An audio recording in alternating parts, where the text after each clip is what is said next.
But first, a local family hemp farm is pushing back against proposed legislation they say would cripple their business. Our Shabnam Dinesh took a trip down to Rushville today to visit Stony Branch Farm, and she joins us live in studio with more. Shabnam. Shelby, Rebecca, the only state regulation around hemp is that it must be under 0.3% Delta-9. And that's also known as THC, the psychoactive cannabinoid found in cannabis. The farmers tell me they want more regulations, but say a proposed law banning 2 other cannabinoids would cut the industry at its knees. That would be devastating.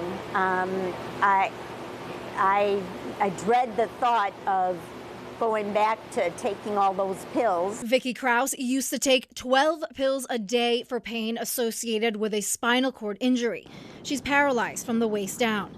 Now, she says, thanks to hemp capsules and gummies over the last 2 years, the pain and the pills are gone. I live independently. I like to be able to function and drive.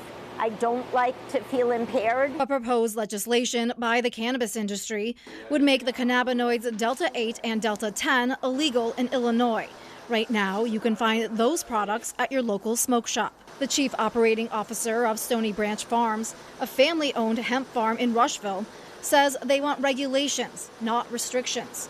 Justin Ward says the cannabis industry sees the hemp industry as competition. They're trying to push this narrative that basically the hemp industry is a bunch of seedy businesses trying to push products that are mislabeled, that have heavy metals in them, that have residual solvents in them to kids. I'm here in the farm's flowering room where there are about 350 hemp plants growing right now for market.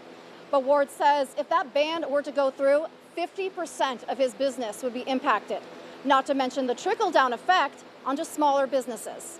Ward says an ideal regulatory framework would be 21 and over to purchase hemp products, packaging and testing requirements, and products kept behind the counter. We just want to be invited to the table to help craft the regulations for our industry so it can continue to grow in Illinois and help the consumers who are benefiting so much from these products. Now, I reached out to the Cannabis Business Association of Illinois, but I did not hear back. Ward says now that the General Assembly is out of session, they'll be using this time to educate legislators and hopefully craft legislation that will allow the hemp industry to continue to grow in Illinois. Rebecca. All right,